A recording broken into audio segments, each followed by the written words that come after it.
हिंदुस्तान की तरफ से इल्ज़ाम भी लग रहे थे कि बांग्लादेश से के बॉर्डर से कुछ लोग क्रॉस ओवर कर रहे थे।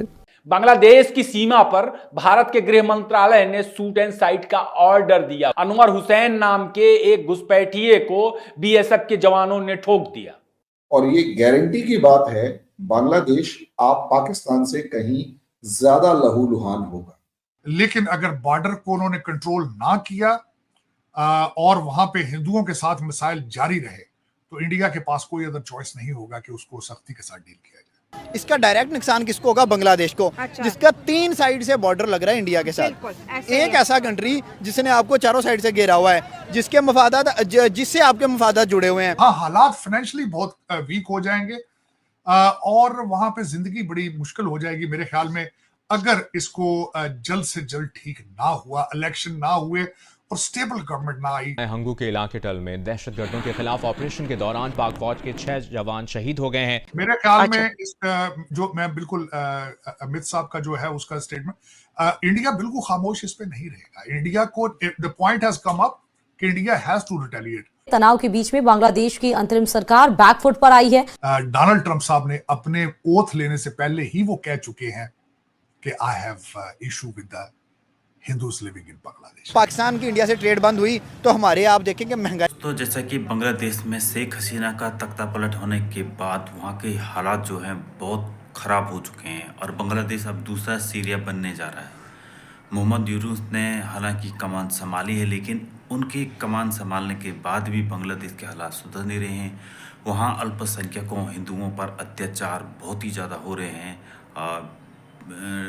मंदिर सब कुछ तोड़े जा रहे हैं। तो दोस्तों बहुत ही अत्याचार हो रहा है बांग्लादेश में। ऐसे में दोस्तों भारत भी अब बांग्लादेश बॉर्डर पर अलर्ट हो चुका है। भारतीय सेना और भारतीय बांग्लादेशी जिहादी जो है वो घुसपैठ करना चाहते थे भारत में, और भारतीय सेना ने शूट आउट साइट का आदेश दिया है बांग्लादेश बॉर्डर पर, और कई जिहादियों को तो भारतीय सेना ने ठोका भी है। तो ऐसे में दोस्तों भारत और बांग्लादेश बॉर्डर पर हाई अलर्ट है। भारतीय सेना हाई अलर्ट पे है, क्योंकि जिस तरह से हालात बांग्लादेश में हैं, बॉर्डर पे तो हाई अलर्ट होना चाहिए। तो दोस्तों यह चीज़ देखकर कि बॉर्डर क्रॉस करते समय बांग्लादेशी घुसपैठ को भारतीय सेना ने ठोक दिया, यह चीज़ देखकर पाकिस्तानी मीडिया काफ़ी हैरान है कि भारत ने शूट एंड साइट का ऑर्डर दिया है बॉर्डर पर। तो दोस्तों वीडियो के माध्यम से देखिए पाकिस्तानी मीडिया क्या कह रही है, चलो देखते हैं। उसके ऊपर स्पेकुलेशन है क्योंकि doctor Yunus was a good friend of bill Clinton, और बिल क्लिंटन के आगे उसी ब्लॉक के अंदर आते थे हमारे जो बाइडेन साहब। और इस वक्त यहाँ पे ये स्पेकुलेट किया जाता है कि बांग्लादेश के अंदर जो रिजीम चेंज, उसके पीछे सपोर्ट हासिल थी अमेरिकन रिजीम को। और जब ये पिछले दिनों यूनाइटेड नेशन जनरल असेंबली के इजलास में डॉक्टर यूनुस साहब आए, he specially went to see Bill Clinton and he met on the sidelines with Joe Biden. तो ये, और दूसरा, डोनाल्ड ट्रंप साहब ने अपने ओथ लेने से पहले ही वो कह चुके हैं कि I have issue with the Hindus living in Bangladesh.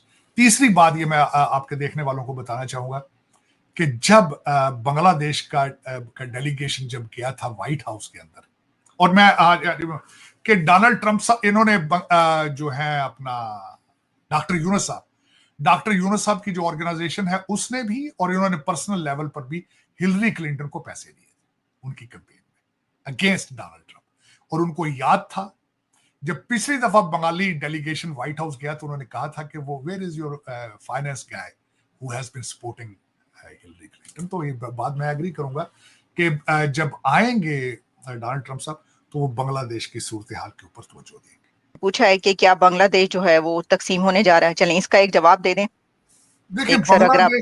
देखिए बांग्लादेश स्प्लिट किस तरह होगा? एक तो मेजॉरिटी जो है वो सारे के सारे मुस्लिम हैं, माइनॉरिटीज बहुत कम है। हाँ, हालात फाइनेंशियली बहुत वीक हो जाएंगे और वहां पे जिंदगी बड़ी मुश्किल हो जाएगी मेरे ख्याल में, अगर इसको जल्द से जल्द ठीक ना हुआ, इलेक्शन ना हुए और स्टेबल गवर्नमेंट ना आई। जब तक कोई मैच्योर गवर्नमेंट नहीं, इस वक्त जो बैठे हैं लोग उनके पास तो मैंडेट ही कोई नहीं है, वो तो सिलेक्टेड हैं। और आपको ये भी पता होना चाहिए कि स्टूडेंट्स के कई ग्रुप मुसलसल एक दूसरे से लड़ते हैं वहां पे। उनके पास अगर देखा जाए तो आज भी उसके हालात कोई ठीक नहीं है।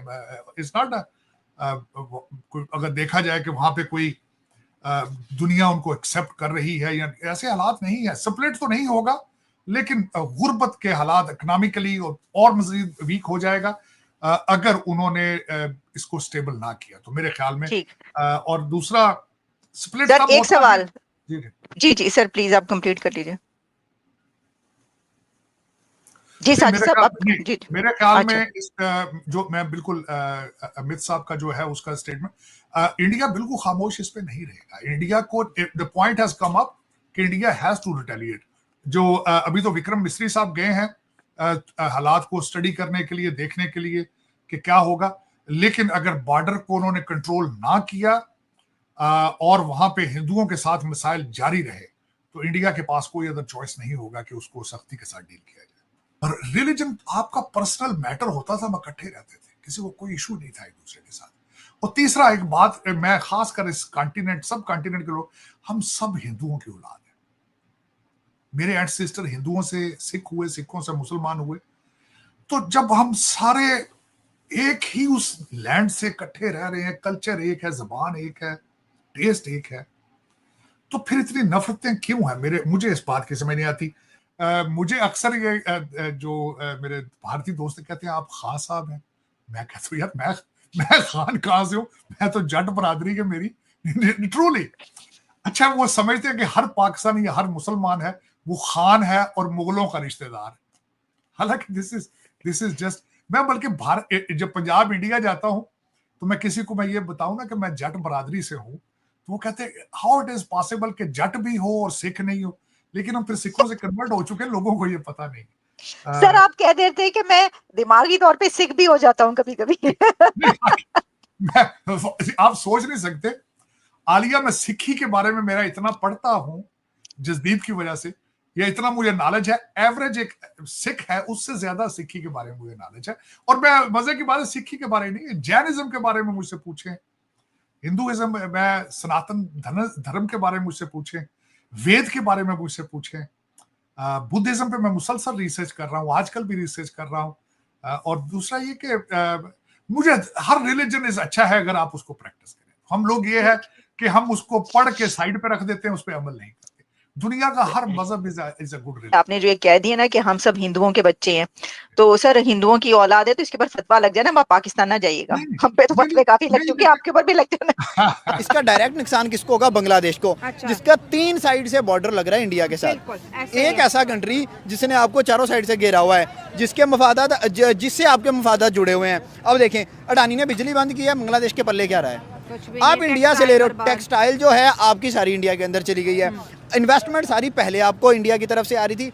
दुनिया की इतनी बड़ी इकोनॉमी के साथ आप पंगा नहीं ले सकते।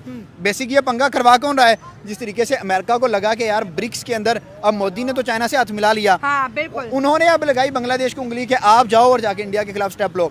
बांग्लादेश सोचे, इतना सा बांग्लादेश है और इतने बड़े इंडिया से पंगा ले सकता है? पाकिस्तान की इंडिया से ट्रेड बंद हुई तो हमारे, आप देखें कि महंगाई कितनी ज्यादा नजर आ रही है।